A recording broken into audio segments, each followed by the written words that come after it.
Thermoregulation in emperor penguins. Emperor penguins, Apetendodiates foresteri, are the largest of all the penguins. Thermoregulation is the process that maintains a body's core internal temperature. The state of having an even internal temperature is called homeostasis. Homeostasis is a tendency towards a relatively stable equilibrium between independent elements, especially as maintained by physiological processes. Emperor penguin's habitat is in the Antarctic, which gets to temperatures as low as -46 degrees Celsius, plus 160 kilometers an hour winds. Due to this low temperature, the emperor penguin have special adaptations to keep them warm through the process of thermoregulation. This process maintains a stable internal body temperature for these penguins to stay alive in the cold habitat of the Antarctic. The emperor penguin's internal temperature is between 35 and 41 degrees Celsius, but in temperatures like -46 degrees Celsius, it is hard for these birds to keep that internal temperature constant. The emperor penguin could withstand temperatures down to -10 degrees Celsius before it needs to expend body energy to keep warm. When temperatures reach below -10 degrees Celsius, which in the winter it is common to go even down to -86 degrees Celsius, is when the system is disrupted, and the adaptive advantages I'm about to discuss are how the emperor penguin stays alive in these conditions. Within their habitat, penguins are usually exposed to extreme climatic conditions, and therefore evolution has given them unique features that allow them to adapt to these conditions. For thermoinsulation, the body has a thick, up to 3 cm layer of fat covered with 3 layers of short, waterproof feathers. Air between the feathers also protects penguins against heat loss in the water. Like all penguins, emperors have 2 types of insulation, 4 layers of feathers and a layer of blubber. 4 layers of tough, scale-like feathers provide 85% of the emperor's insulation. The penguin's blubber not only keeps the internal body temperature raised, it also provides the emperor penguin with sustenance during periods where they cannot eat, such as when the male penguin looks after the young for about 6 to 7 weeks with no food. This is when the female goes on an eating spree, so that when she returns she has enough food to help her blubber keep her insulated and able to survive long enough to feed the chick, and also have enough insulation over the periods when the male is hunting and the cold winter in the Antarctic. Emperor penguins have a low level of physical activity during winter. Due to cold temperatures, the emperor penguins use a behavioral strategy of huddling to reduce heat loss. The formation of these huddles reduces the heat loss of body weight by 25 to 50%.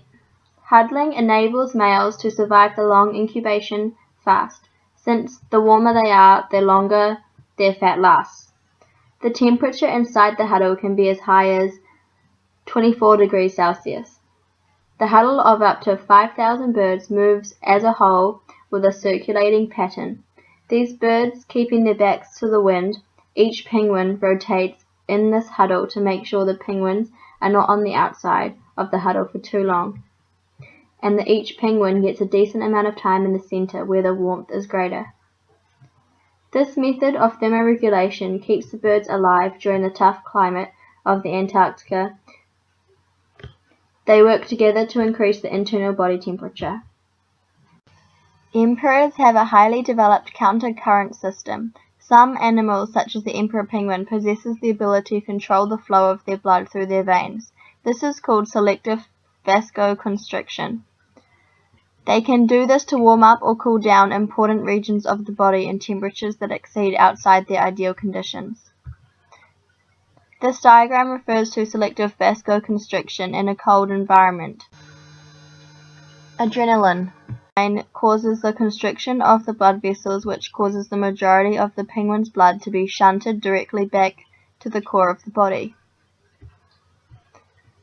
Penguins have a well-developed heat transfer system in their fins and legs. When arterial blood enters there, it also heats cooled venous blood which flows back to the body. Therefore, the loss of heat is greatly diminished. This mechanism is known as reverse flow principle.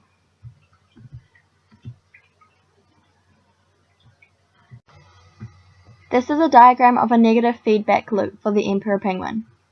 The emperor penguin can withstand minus 10 degrees Celsius before having to use these great adaptations they have to keep themselves warm.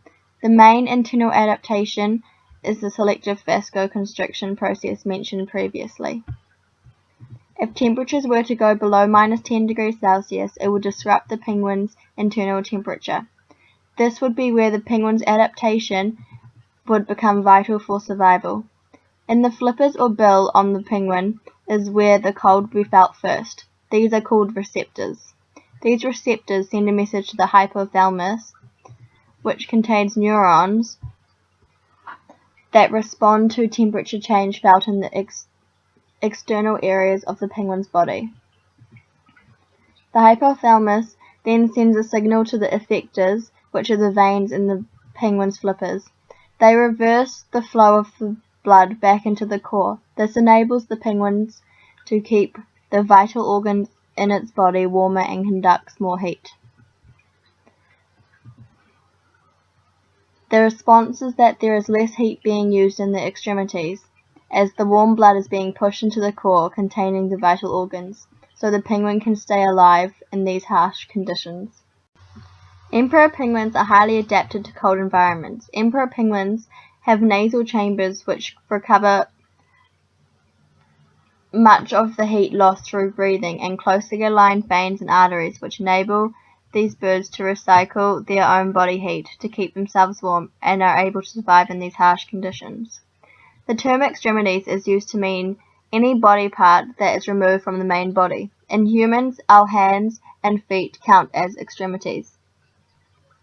These are often the first places to feel cold in winter.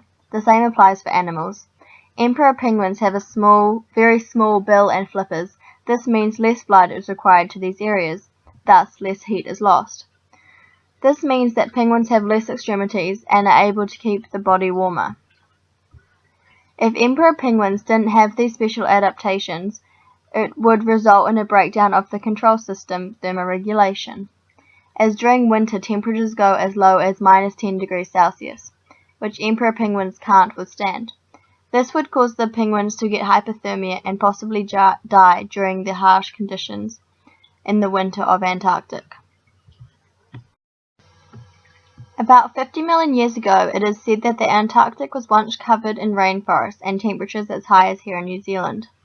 This change in climate would have had a massive breakdown in the emperor penguin's thermoregulation methods, as not having to cool down the body in the hot heat, but having to warm up the body in the harsh winter. During this period, there would have been a lot of deaths, because going from external temperatures of 25 to external temperatures around minus 40 in the winter, and even close to minus 60, the animals on the Antarctic would have had to have new ways of adapting to keep warm. These adaptations help with thermoregulation through the dramatic change in conditions and temperatures in this environment. If back 50 million years ago, penguins with the selective vasoconstriction, which would have came up through a mutation, would have had a huge advantage in the climate change of Antarctica. Due to these mutations that would have occurred through variation of genes, emperor penguins now have many great adaptations to survive the lowest temperatures in their habitat, and the mutations would have been greatly selected for in the harsh winters for the penguins to survive. Penguin feathers have two different regions, a downy base to trap air against their skin to keep them warm, and a spiky hooked quill that enables them to lock together, which forms a waterproof layer. Penguin feathers extend down to their feet and also down their bills to keep them warm. Penguins aren't fluffy. In fact, you can draw blood if you tried to hug one. The outer feathers of the penguin interlock to form an imperium body sheath. This sheath protects the body so that the skin never gets wet. This aids to the insulation due to the core of the body still being dry.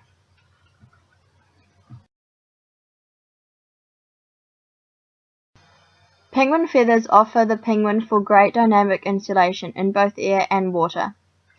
Penguins are unusual in that their feathers are not arranged in tracts, as in other birds, but instead are evenly packed over the surface.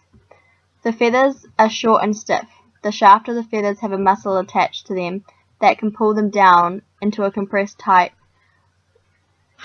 water barrier when underwater, and then erect them again when they come back onto land. The upper parts of the veins on the feathers overlap their neighboring feathers, contributing to the wind and water barrier. Because emperor's chicks hatch almost naked, the chicks have to stay warm in the parent's cozy fat folds in the belly, and they are kept off the ground by the feet of the parent.